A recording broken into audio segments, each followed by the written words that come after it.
1장을 보겠습니다.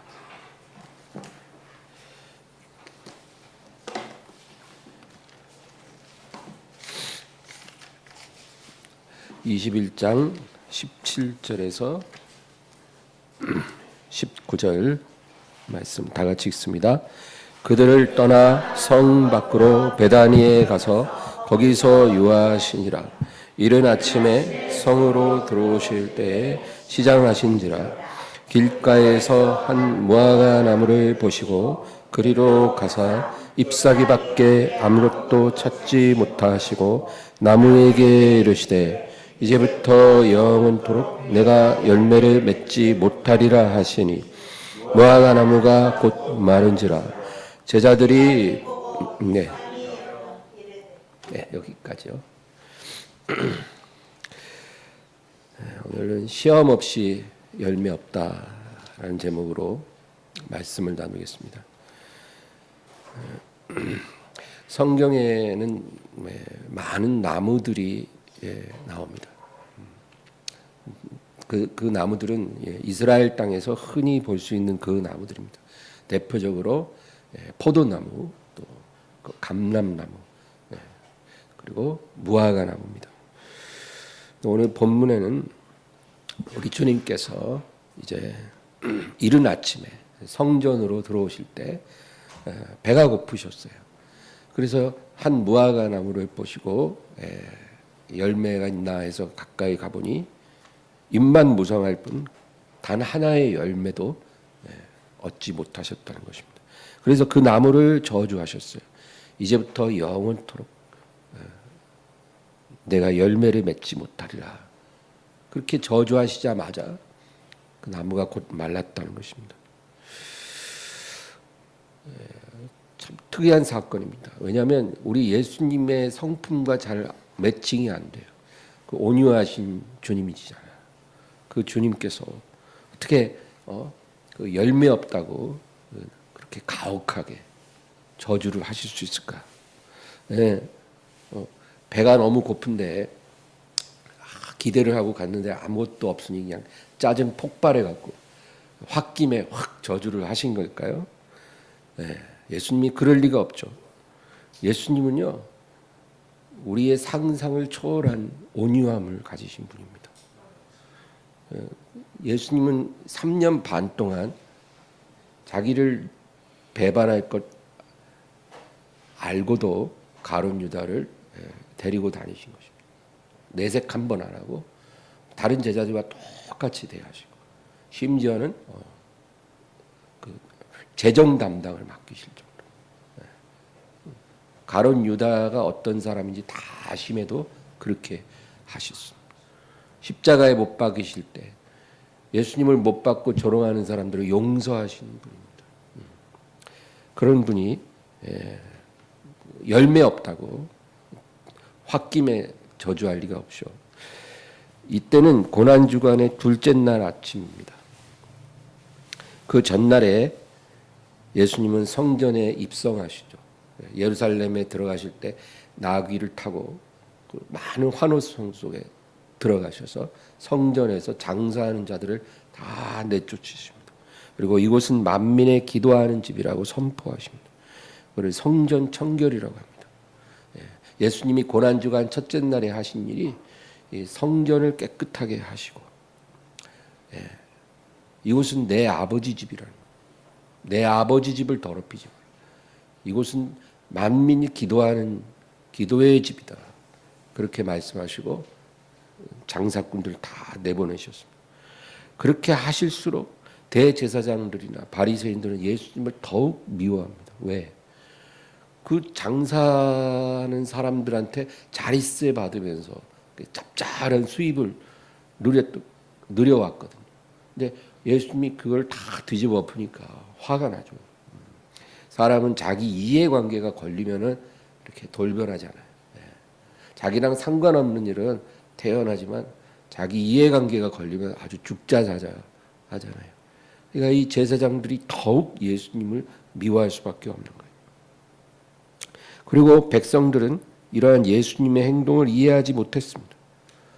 뭐 수백 년간 명절 때마다 이렇게 성전 뜰에서 장사꾼들이 장사를 했는데 뭐 당연한 관행이고 전통인데 왜 저러실까 이해하지 못합니다. 그렇게 해서 성전 첫날에 아버지의 마음으로 예수님 분노하신 거예요. 여러분 그래서 우리가 하나님 마음을 아는 게 중요합니다. 그냥 오랫동안 이렇게 해왔으니까 다 그렇게 생각하니까가 아니라 하나님이 어떻게 생각하실까가 중요한 거예요. 우리의 삶의 모든 영역에 우리는 하나님의 관점으로 그것을 해석할 줄 알아요. 모든 사람이 다 이리로 가도 하나님의 관점에서 그 길이 옳은 길이 아니면 가지 말아요. 그래서 우리 안에 그것을 도와주시려고 보혜사가 오신 거잖아요. 우리 그렇게 살아야 합니다. 예수님이 그렇게 행하시고 근데 사람들은 예수님을 이해하지 못했어요. 그리고 나서 이제 첫째 날 저녁에 예루살렘 인근의 베다니에 가서 하루를 유하십니다. 베다니에 누가 있어요? 나사로 3남매가 살죠. 아마 예수님은 나사로의 집에서 이제 주무시고 그리고 나서 그 다음 날 이른 아침 이제 다시 베다니에서 예루살렘으로 들어오실 때 시장하신 거예요. 아마 저녁에 아무것도 안 드시고 주무신 거예요. 아침에 시장하셔서 이제 무화과 나무에게 다가간 겁니다. 그 나무에는 이파리가 무성합니다. 그런데 희한하게 열매가 없는 거예요. 오늘 본문을 다시 한번 읽겠습니다. 그들을 떠나 성 밖으로 베다니에 가서 거기서 유하시니라. 이른 아침에 성으로 들어오실 때에 시장하신지라. 길가에서 한 무화과 나무를 보시고 그리로 가사 잎사귀밖에 아무것도 찾지 못하시고 나무에게 이르시되 이제부터 영원토록 내가 열매를 맺지 못하리라 하시니 무화과 나무가 곧 마른지라. 여러분 왜 이 사건이 성경에 기록되었을까요? 우린 그걸 생각해야 합니다. 성경에 기록된 사건이나 인물들은요 그냥 우연히 무의미하게 기록되지 않습니다. 하나님께서 성경을 기록하게 하실 때 이유가 있는 거죠. 예수님이 3년 반 공생애 동안에 정말 무수한 기적을 행하셨습니다. 그래서 심지어는 예수님이 행하신 모든 일을 다 기록하면 이 세상이라도 그것을 두기에 부족할 줄 아노라. 그런 말씀이죠. 그러니까 예수님이 수없이 병 고치고 기적을 행하셔도 그 중에서 엄선된 것만 성경 복음서에 기록이 된 거예요. 그런데 이 사건이 마태복음, 마가복음에 기록이 되어 있거든요.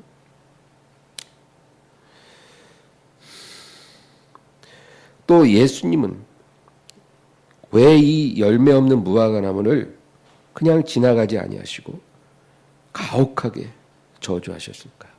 그것이 우리가 알아야 될 부분입니다. 나무에 갔는데 열매가 없으면 없네 그러고 가면 되잖아요. 예수님 당연히 그러실 분인데 가혹하게 저주하셔. 나무가 완전히 말라 죽어버립니다. 영원토록 열매를 맺지 못하리라. 엄청난 저주죠. 예수님 시장하실 때 열매 하나 못 드려서 아주 그냥 영원히 열매 맺지 못하는 마른 나무가 되고 말았습니다. 불과 며칠 전에 예수님은 갈릴리에서 유대 땅으로 오실 때 사마리아를 통과할 때 한 사마리아 마을이 예수님 일행을 영접받지 않은 사건이 있었어요. 그 예수님 모르는 사람이 없거든요. 근데 단지 예수님이 유대인이라는 이유로 예수님을 그 마을로 지나가도록 허락하지 않은 거예요. 제자들이 아주 요즘 말로 빡쳤어요. 너무 화가 난 거예요. 누가복음 9장 51에서 56 읽겠습니다. 예수께서 승천하실 기약이 차감해 예루살렘을 향하여 올라가기로 굳게 결심하시고 사자들을 앞서 보내심에 그들이 가서 예수를 위하여 준비하려고 사마리아인의 한 마을에 들어갔더니 예수께서 예루살렘을 향하여 가시기 때문에 그들이 받아들이지 아니하는지라. 제자 야고보와 요한이 이를 보고 이르되 주여 우리가 불을 명하여 하늘로부터 내려 저들을 멸하라 하기를 원하시나이까. 예수께서 돌아보시며 꾸짖으시고 함께 다른 마을로 가시니라. 아멘. 이 야고보와 요한 정말 화가 났어요. 그래서 주여 하늘에서 불을 내려 이 마을을 태워버리게 하소서. 근데 예수님 제자들을 꾸짖고 그냥 조용히 다른 마을로 가셨다는 것입니다. 그런 예수님은 늘 그렇게 하셨어요. 자기를 조롱하고 거부해도 예수님은 별다르게 화내지 않으셨어요. 그런데 이 무화과 나무는 열매가 없다는 이유로 그냥 혹독하게 저주하셨습니다. 왜 그러셨을까요? 보통 무화과 나무의 잎사귀가 무성하면 일찍 결실한 열매가 조금은 있게 마련입니다. 그런데 웬일인지 이 나무는 열매 하나가 없었다는 거예요. 멀리서 보면 잎이 무성해서 굉장히 훌륭해 보이는데 멀리서 보면 가까이 가서 보니 실상 주님이 찾으실 때 내어드릴 열매가 단 하나도 없더라는 거예요. 이 무화과 나무는 이스라엘 백성만 너무나 닮아 있습니다. 하나님의 아들이 왔는데 그를 믿지 않았어. 그 전에 수없이 선지자가 와도 믿지 않았지만 하나님의 아들도 믿지 않고 심지어는 십자가에서 못 박아 죽였습니다. 그들의 왕이 왔으나 그 백성으로서 영접하지 않았다는 것입니다. 하나님이 그 백성에게 열매를 구하실 때 그들은 열매를 전혀 맺지 못했습니다. 그것이 이스라엘의 모습이에요. 그래서 이스라엘이 저주를 받았습니다. 이 중요한 진리입니다. 그것을 주님께서 그 고난주간 둘째 날 이른 아침에 무화과 나무를 통해서 말씀하시는 거예요. 이 무화과 나무가 저주받은 것은 그 백성 이스라엘이 똑같은 상황에 처하게 될 거라는 얘기입니다. 마태복음 23장 37에 39. 예루살렘아 예루살렘아 선지자들을 죽이고 내게 파송된 자들을 돌로 치는 자여 암탉이 그 새끼를 날개 아래에 모음같이 내가 네 자녀를 모으려 한 일이 몇 번이더냐. 그러나 너희가 원하지 아니하였도다. 보라 너희 집이 황폐하여 버려진 바 되리라. 내가 너희에게 이르노니 이제부터 너희는 찬송하리로다. 주의 이름으로 오시는 이여 할 때까지 나를 보지 못하리라 하시니라. 아멘.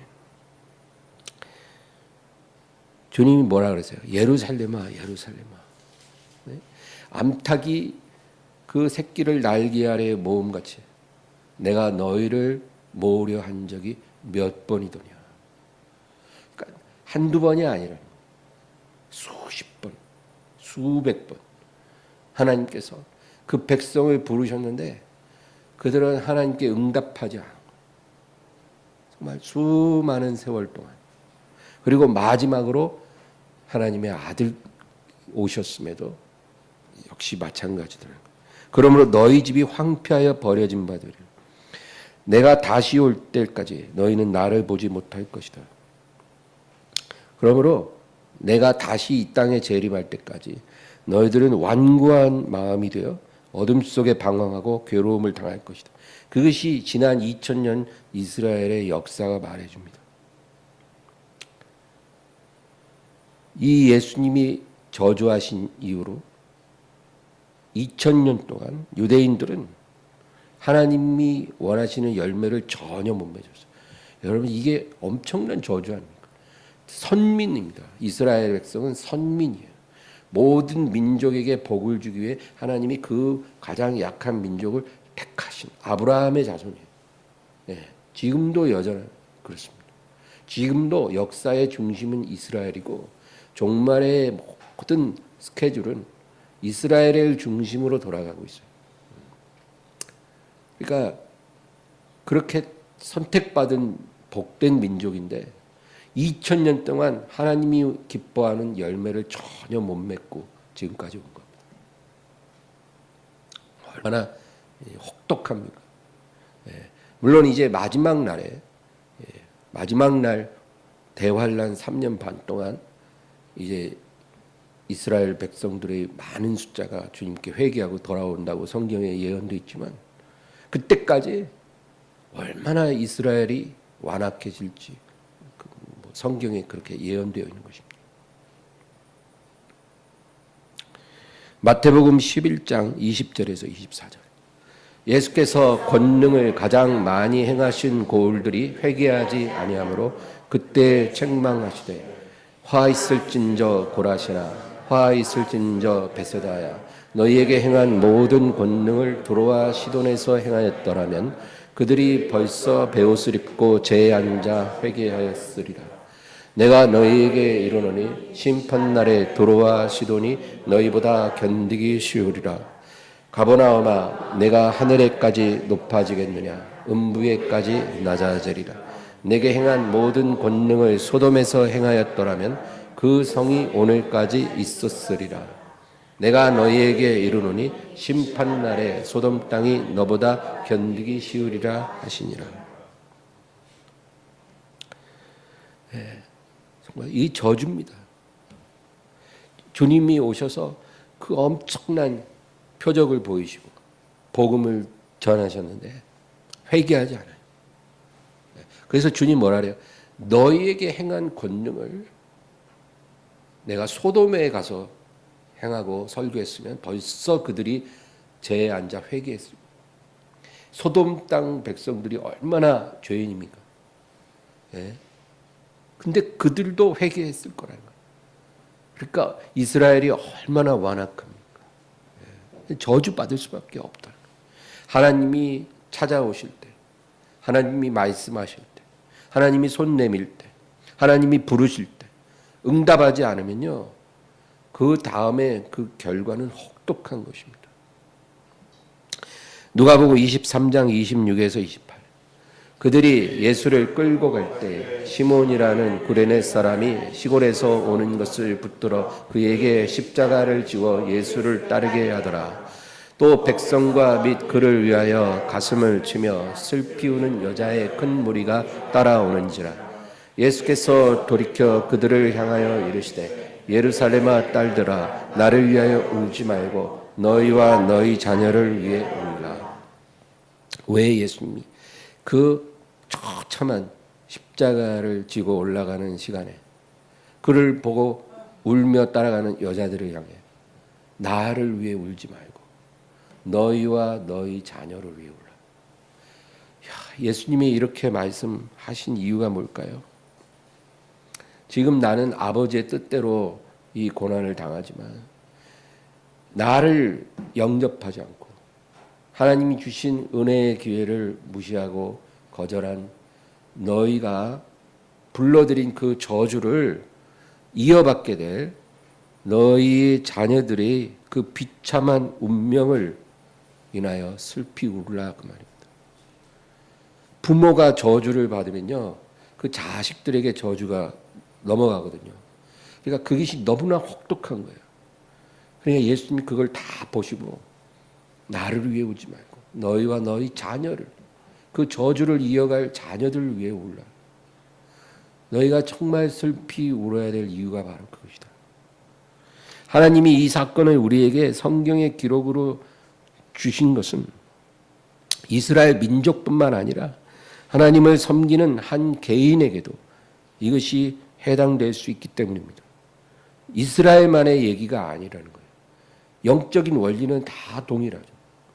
한 개인에게도 이것이 적용될 수 있습니다. 하나님이 부르시고 택하신 한 사람이 하나님 앞에서 일생 동안 맺을 수 있는 영적인 열매가 있습니다. 여러분, 우리 사람도 열매를 맺어야 합니다. 그래서 사람을 나무에 비유하는 거예요. 사람도 영적 열매를 하나님 앞에 맺어야만 하는 것입니다. 우리가 그냥 구원받는 것만이 목적이 아니에요. 구원받은 후에 우리가 부름을 받을 때까지 그 기간이 있잖아요. 한 사람이 20살에 구원을 받았어요. 그리고 80세에 하나님의 부름을 받잖아요. 그러면 그 남은 60년 동안 맺어야 할 열매가 있다. 열매. 그 열매를 하나님이 기대하는 거예요. 그것이 우리를 구원하시고 우리를 부르시는 하나님의 목적입니다. 목적. 이 목적을 우리가 알지 못하면 우리의 인생을 그냥 허송세월하는 거예요. 그리고 나중에 하나님 앞에 갈 때 구원을 받을지라도 보여드릴 열매가 없는 부끄러운 구원이 되는 거예요. 그리고 열매 맺지 못한 사람이 구원받을 가능성이 그렇게 높지가 않아요. 여러분. 죽은 신앙이잖아요. 열매를 맺지 못한 나무가 죽은 나무처럼 열매를 맺지 못하는 영혼은 죽은 영혼, 죽은 믿음이잖아요. 죽은 믿음이 구원받는다고 성경은 말씀하지 않잖아요. 그러니까 여러분 구원받았으면 내가 언제 부름받을지 모르잖아요. 그때까지 우리가 열매 맺어야 돼요. 열매 맺어. 요한복음 15장 8절. 너희가 열매를 많이 맺으면 내 아버지께서 영광을 받으실 것이요 너희는 내 제자가 되리라. 16절. 너희가 나를 택한 것이 아니요 내가 너희를 택하여 세웠나니 이는 너희로 가서 열매를 맺게 하고 또 너희 열매가 항상 있게 하여 내 이름으로 아버지께 무엇을 구하든지 다 받게 하려 함이라. 아멘. 열매를 맺으라는 거예요.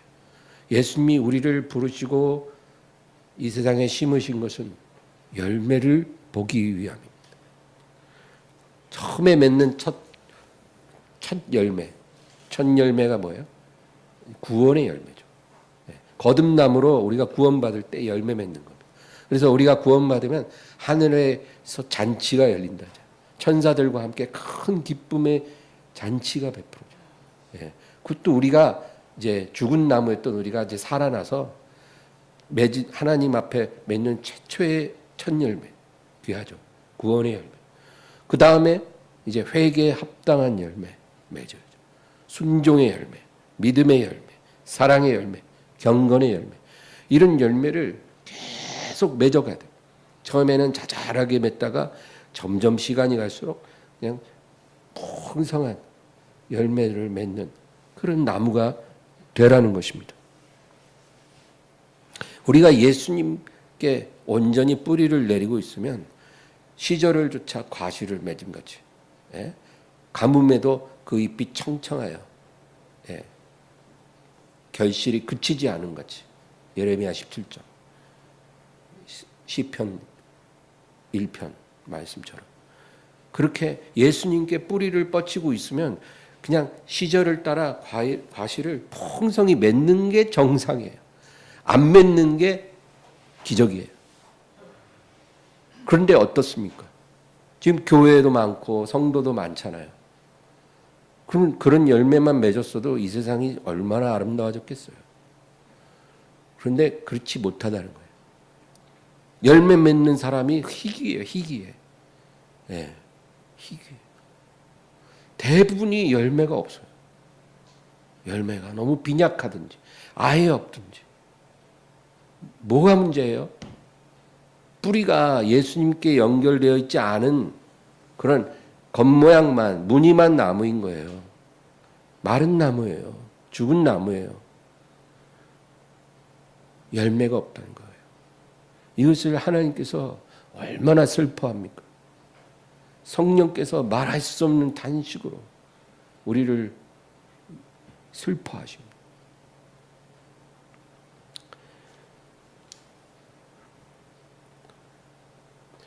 이런 열매를 맺기 위해서 농부 되신 하나님이 갖은 수고를 마다하지 않으십니다. 거름 주고 물 주고 햇볕 내려주고 가지치게 하고 그 아들을 내어주기까지 하나님은 모든 일을 다 하셨어요. 우리를 통해 열매를 맺기 위해서. 하나님이 하지 않은 일이 없다고 성경은 말씀하고 있습니다. 이사야 5장 1절에서 4절. 나는 내가 사랑하는 자를 위하여 노래하되 내가 사랑하는 자의 포도원을 노래하리라. 내가 사랑하는 자에게 포도원이 있으며 심히 기름진 사내로다. 땅을 파서 돌을 제하고 극상품 포도나무를 심었도다. 그 중에 망대를 세웠고 또 그 안에 술토를 팠도다. 좋은 포도 맺기를 바랐더니 들포도를 맺었도다. 예루살렘 주민과 유다 사람들아 구하노니 이제 나와 내 포도원 사이에 사리를 판단하라. 내가 내 포도원을 위하여 행한 것 외에 무엇을 더할 것이 있으랴. 내가 좋은 포도 맺기를 기다렸거늘 들포도를 맺으면 어찌 됨인고. 이게 하나님의 마음이에요. 내가 내 포도원에 위에 행한 것 외에 더할 게 뭐가 있냐는 거예요. 이 정도 했는데 부족한 게 뭐가 있냐는 거예요. 이게 하나님의 마음이에요. 내가 할 수 있는 모든 최선의 수고를 하고 극상품 포도나무를 심었다는 거예요. 극상품 포도나무 되신 분이 누굽니까? 예수 그리스도. 그런데 어찌하여 너희는 들포도를 맺었는가? 그게 하나님의 마음.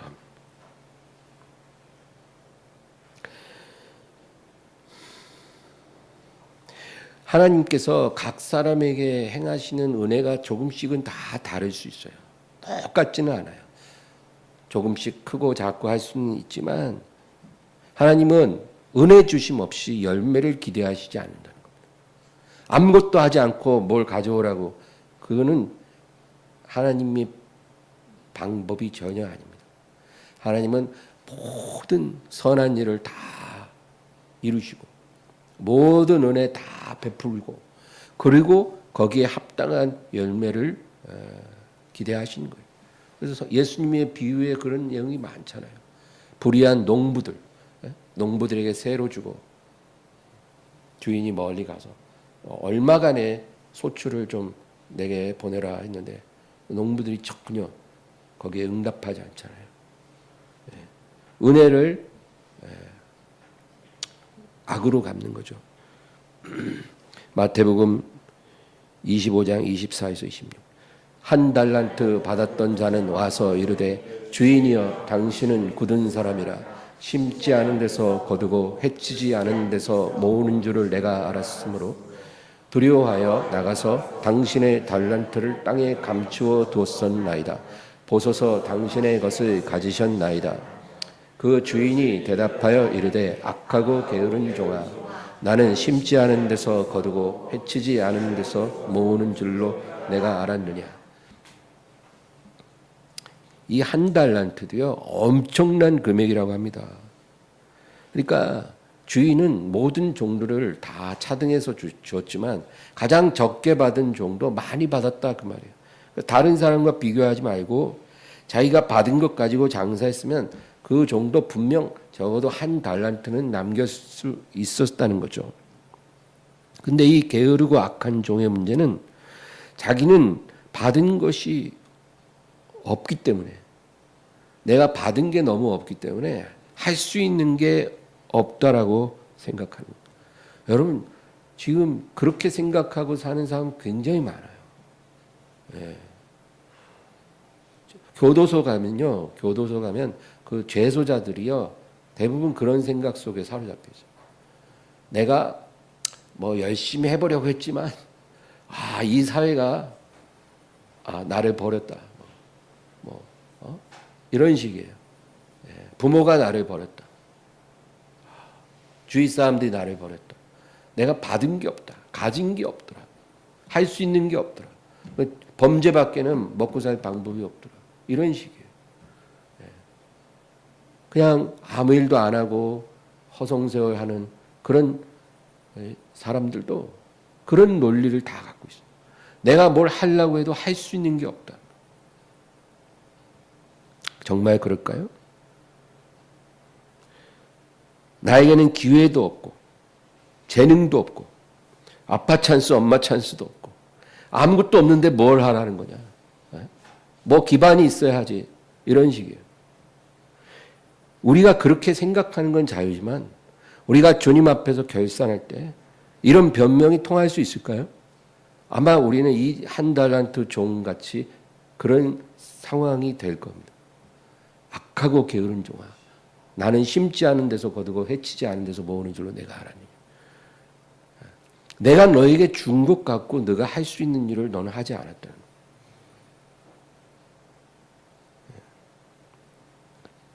여러분, 우리가 오늘 주님을 맞이하면 주님 앞에 무엇을 보여줄 수 있을까? 스스로에게 오늘 기도 시간에 생각하며 기도해 보시길 바랍니다. 하나님 앞에서 어떤 열매를 맺는 것과 시험을 통과하는 것의 관계를 설명해 드리려고 합니다. 여러분, 우리가 열매를 맺으려면 시험을 통과해야 합니다. 이게 오늘 핵심 주제예요. 학생들이 이제 학교에 입학하잖아요. 그러면 수업만 받는 게 아니라 시험도 치러야 합니다. 이거는 초등학교, 중학교, 고등학교, 대학교 다 똑같아요. 예. 수업 받고 그리고 때를 따라 시험도 꼭 치러야 합니다. 그런데 이 각 학생들의 학력을 객관적으로 측정하는 것은 수업이 아니고 시험입니다. 이 시험의 성적을 보고 이 학생의 학력이 어느 수준인지 학교에서 판단하는 거예요. 그래서 유급을 시킬 수도 있고 승급을 시킬 수도 있고 또 졸업을 할 수도 있고 못 할 수도 있어요. 뭐 초등학교, 중학교는 뭐 그냥 적당히 해도 되지만 그러나 좋은 학교일수록 이 기준이 엄격합니다. 그래서 인류대학 입학하는 것보다 졸업하는 게 더 어렵다고 하잖아요. 그런데 그 학생들을 객관적으로 측정하는 기준이 시험입니다. 그러니까 수업 아무리 열심히 다녀도 시험을 못 치르면 그건 졸업할 수 없어요. 시험을 잘 치러야 합니다. 근데 이것이 영적인 원리에도 잘 맞아요. 하나님도 그 자녀들에게 시험을 치르십니다. 우리가 이거 알아야 돼요. 그냥 뭐 하나님 우리가 믿고 그냥 교회 왔다 갔다 하고 뭐 그러면 뭐 문제 없는 거다. 이제 우리가 이렇게 안일하게 생각하면 안 돼요. 우리와 하나님과의 관계에서 아주 중요한 분기점이 시험입니다. 이 시험을 치르실 때 우리가 이 시험을 잘 봐야 돼요. 하나님의 시험은 학교에서 보는 시험하고 다릅니다. 학교에서 보는 시험은 미리 공지를 해요. 언제 시험 볼 거다. 또 어느 범위에서 볼 거다. 밤새 공부합니다. 벼락치기 하고. 근데 하나님의 시험은 예고 없이 봅니다. 예고 없이 다양한 환경에서 다양한 상황으로 다양한 모양으로 예고 없이 각 사람에게 시험을 보시는 것입니다. 불시에 본다는 거예요. 그것이 시험인지도 모르게 우리에게 임하는 것입니다. 각 사람이 받는 시험 문제가 다 다릅니다. 내용도 다르고 난이도도 다릅니다. 하나님은 각 사람이 감당할 만한 시험 외에는 감당하지 않게 하신다는 거예요. 그게 하나님의 방식. 누가 뭐라고 할 수 있겠습니까? 우리의 영적 수준을 잘 아시거든요. 하나님이 우리에게 무엇을 주셨는지 하나님 더 잘 알고 계셔요. 받은 우리보다 더 주신 하나님이 더 정확해요. 그러니까 우리에게 주신 만큼 우리를 시험하신 거예요. 뭐 주시지도 않고 시험을 보지 않습니다. 이제 막 예수 믿고 1년밖에 안 된 사람하고 갑자기 세계 선교 나가라고 그렇게 하시진 않을 거예요. 강단에 서서 설교를 해라 그렇게 말씀하시지도 않을 겁니다. 우리에게 뭘 요구하실 때는 그것을 능히 우리가 받을 수 있도록 먼저 주실 걸 다 주시고 그리고 나서 우리를 시험하신 것입니다. 100세의 아들을 주시고 나서 바치라고 하지. 아들도 안 줘놓고 아들 바치라 그러면 말이 됩니까? 주고 나서 시험하는 겁니다. 그런데 우리가 이 시험을 통과하지 못하면 그 시험은 계속됩니다. 계속돼요. 하나님이 보실 때 합격이라고 할 때까지. 내 기준이 아니라 하나님 기준이에요. 하나님이 됐다 할 때까지. 우리가 그 시험을 통과하지 못하면 다른 상황에서 그 시험은 계속 똑같이 오는 거예요. 상황은 다른데 같은 내용이에요. 그 시험이 그냥 넘어가지 않습니다. 영적으로 깨어있는 사람은 시험이 오면 그것을 금방 분별합니다. 이게 영적인 사람의 특징이에요. 자기 삶에 불시의 시험이 딱 와도 그 시험을 금방 분별합니다. 그러니까 시험이 올 때 시험인 줄 알면 이길 수밖에 없죠. 그렇죠? 여러분 도둑이 밤에 오늘 밤쯤 올 거라는 걸 아는 사람이 도둑 맞겠어요? 시험이 올 때 시험인 줄 알면 시험을 이깁니다. 서로 방심해서 그 시험에 넘어져도 영적인 사람은 금방 깨닫고 회개하고 일어섭니다. 자기가 시험에 무너졌다는 걸 인정하는 거예요. 그리고 하나님께 회개하고 빨리 회복됩니다. 그러나 영적으로 잠든 사람은 시험이 와도 깨닫지 못합니다. 그게 영적이지 못한 사람의 특징이에요. 삶 속에 시험이 영적이지 않다고 안 오는 게 아니거든요. 그러면 시험이 오는데 시험인 줄 모른다는 거예요. 그러면 그 시험을 이길 수 있을까요? 실패할 가능성이 아주 높다는 겁니다. 근데 실패를 했는데도 자기가 시험에 실패했는 것도 몰라요. 이거 얼마나 비참합니까? 하나님의 자녀예요. 근데 삶 속에 시험이 왔다 갔는지도 몰라. 자기가 시험에 이미 실패를 계속하고 있는데도 그걸 못 깨닫고 있어요. 이게 얼마나 비참한 일입니까? 그 사람은 왜 자기 삶에 진급이 안 되고 졸업이 안 되는지 이해하지 못합니다. 왜 나는 이렇게 열심히 믿는데, 오래 믿었는데, 왜 내 삶에는 하나님의 정말 자비로운 축복이 왜 이렇게 느껴지지 못할까? 내가 구한 것이 응답되는 경우는 거의 없고, 내가 원하고 바라고 기다려도 오지 않는 거예요. 늘 내 삶이 너무 괴로운 거예요. 사람들에게 부끄러운 거예요. 하나님께 보여드릴 게 없는 거예요. 하나님께 감사하고 싶어도 감사할 게 별로 없는 거예요. 왜 이럴까? 그런 안타까움은 있지만 그 원인이 시험에 내가 자꾸 통과하지 못하고 있다는 것. 그것이라는 것을 깨닫지 못합니다. 학교 다닐 때 그렇잖아요. 공부 잘하는 애들과 못하는 애들. 그 시험 보면은요, 알아요. 공부 잘하는 애들은 이제 시험 딱 보고 나오면 시험 잘 봤어? 그러면 50문제인데 한 2문제 틀린 것 같아요. 공부 잘하는 애들은 50문항 중에 자기가 몇 개 틀렸는지 압니다. 한 2문제 정도 틀린 것 같아요. 그리고 얼굴이 안 좋아요. 왜 틀렸을까? 공부 잘하는 애들은 그래요. 근데 공부 못하는 애들은 시험 보고 딱 나면 시험 잘 봤어? 그러면 얼굴 환한 표정으로 괜찮게 본 것 같아. 괜찮게 본 것 같아. 그래? 기분이 좋아. 그 기분이 좋은 건 시험을 잘 봐서 좋은 게 아니고 시험이 끝나서 좋은 거예요. 그리고 50문항이 다 맞았는지 틀렸는지 확실치가 않은데 그냥 맞는 느낌이 나는 거야. 그래서 다 잘 썼어. 괜찮게 본 것 같아. 근데 결과 나오면 60점 이래요. 근데 영적인 것도 마찬가지예요. 깨어있는 사람은 시험이 올 때 그걸 분별하고, 그리고 자기가 그 시험을 이겼는지 이기지 못했는지 압니다. 근데 깨어있지 않으면 시험이 왔다 가도 갔다 갔는지도 몰라요.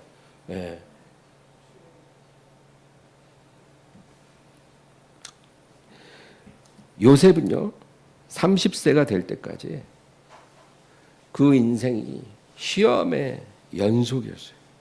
요셉의 인생은 곤고합니다.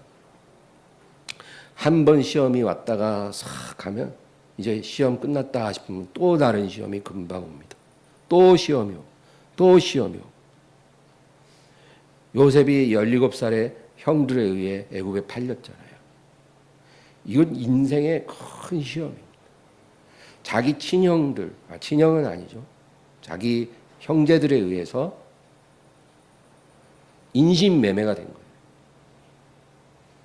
그때 요셉은 분노와 좌절의 시험을 받은 거예요. 이것은 정말 자다가도 벌떡 일어나서 일을 갈 정도의 그런 분노를 느끼게 만드는 시험이에요. 근데 이 시험을 요셉은 잘 이기고 그리고 열심히 종살이를 했어요.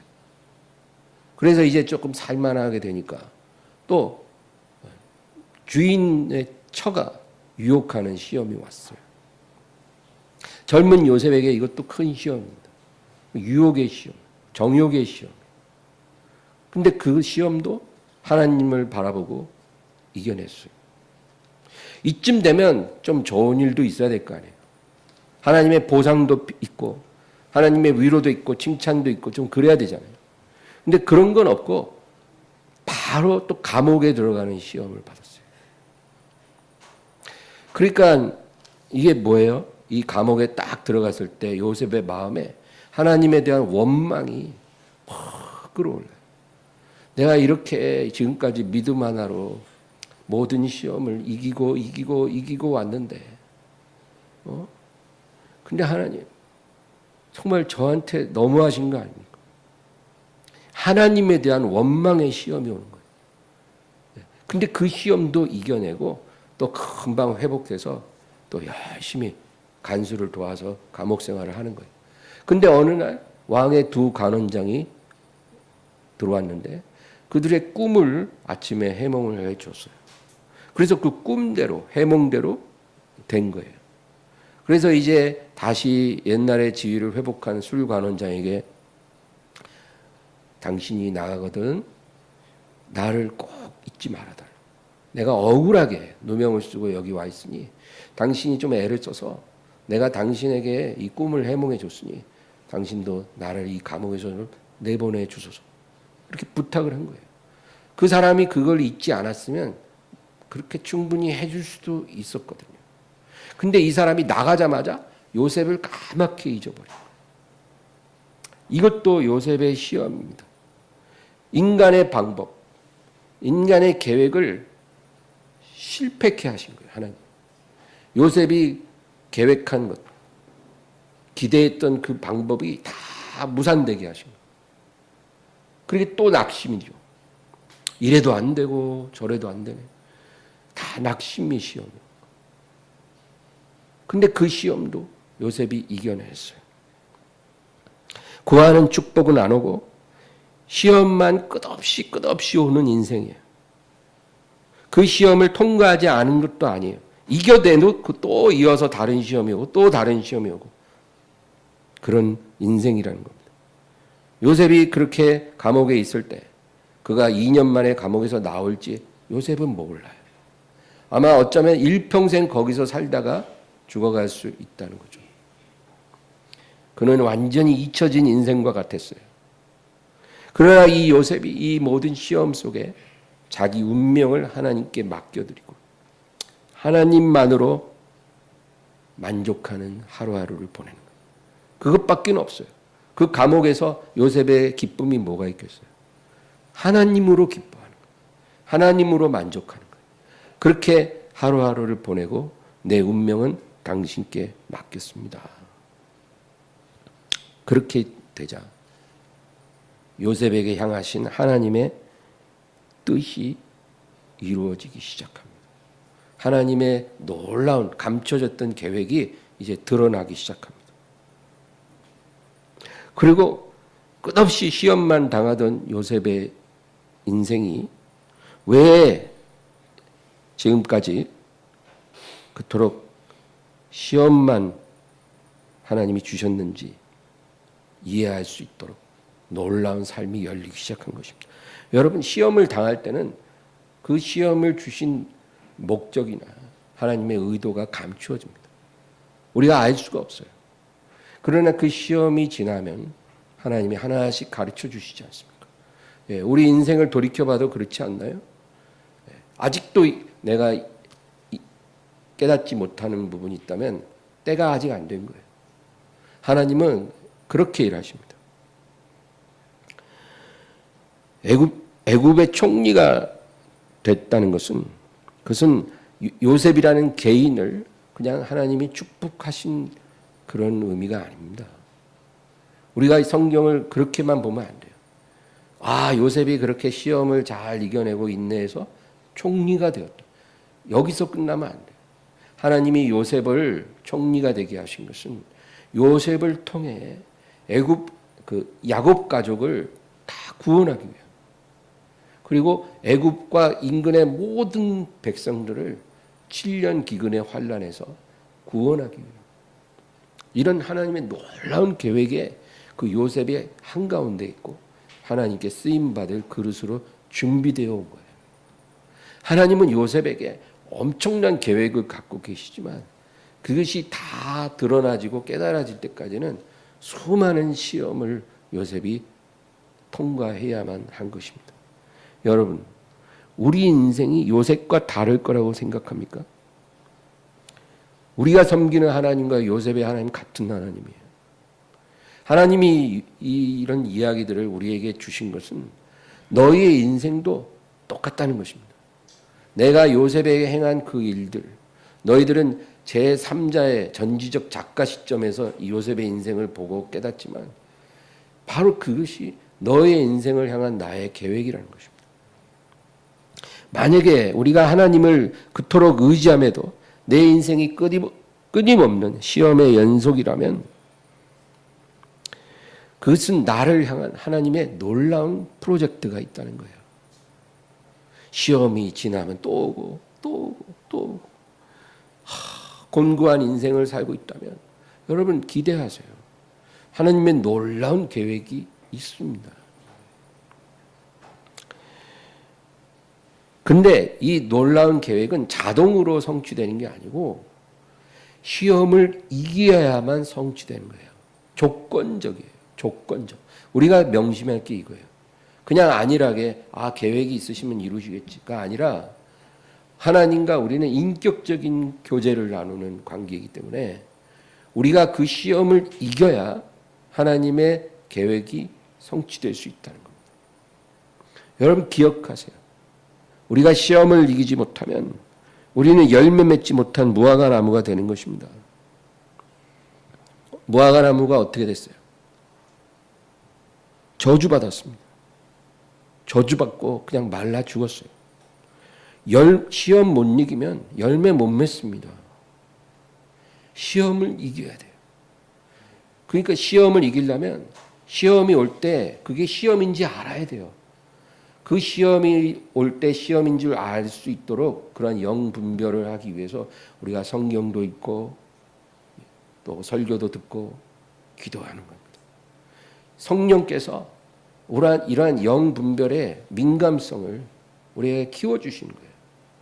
그래서 시험이 올 때 시험인 줄 알고 또 시험을 이길 수 있는 지혜도 주시고 능력도 주시고 인내심도 주시고 용기도 주시고 그래서 시험을 이기게 만들어 주시는 거예요.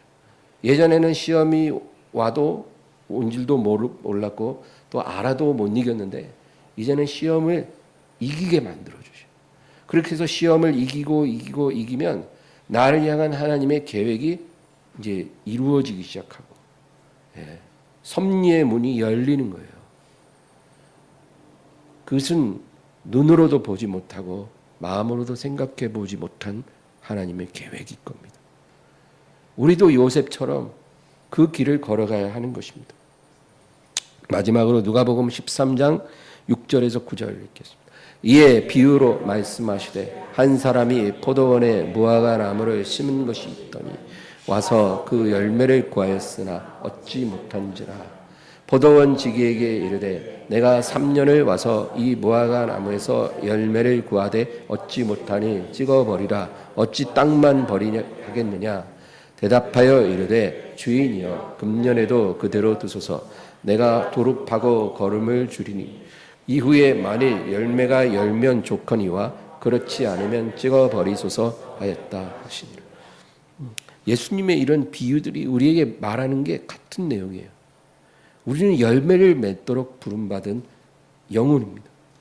하나님의 자녀입니다. 열매를 맺는 게 우리를 부르신 하나님의 목적이에요. 그 열매는 우리가 생각하는 어떤 이 세상에서의 영광이나 성공이 아니라 하나님이 원하시는 열매들이에요.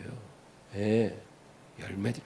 아까 말한 구원의 열매, 회개의 열매, 순종의 열매, 인격의 열매, 믿음의 열매, 사랑의 열매, 회복의 열매, 이런 열매들을 우리가 맺는 것이 하나님의 목적이에요. 이 열매들을 위해서 우리는 시험을 반드시 이겨내야 합니다. 하나님이 내게 주시는 시험은 내가 이길 수 있는 시험이에요. 충분히 감당할 수 있는 시험이에요. 우리에게 시험을 주심은 우리로 절망하고 낙심하고 넘어지라고 주신 게 아니라 그것을 이겨내서 하나님이 예비한 풍성한 축복을 다 받으라고 주시는 거예요. 학교에서 학생들에게 시험 낼 때 다 떨어져서 졸업 못하고 유급대라고 시험 내는 학교가 어디 있겠어요. 학생들이 그 시험 잘 봐서 다 즐겁게 졸업하고 다른 상급 학교로 또 올라갈 수 있도록 하는 게 그 졸업시험의 목적이잖아요. 하나님도 마찬가지. 우리에게 은혜 주시고 복 주시려고 시험을 주십니다. 그 시험을 잘 분별하고 승리하기를 주의 이름으로 축원합니다. 하나님 아버지 감사합니다. 주님, 시험 없으면 열매도 없습니다. 시험 주시는 하나님의 마음을 알고 우리가 이길 수 있도록, 견딜 수 있도록, 승리할 수 있도록 요셉과 같이 하나님의 영광의 그릇이 되도록 우리를 지켜주시옵고 인도해 주시옵소서. 예수님의 이름으로 기도합니다.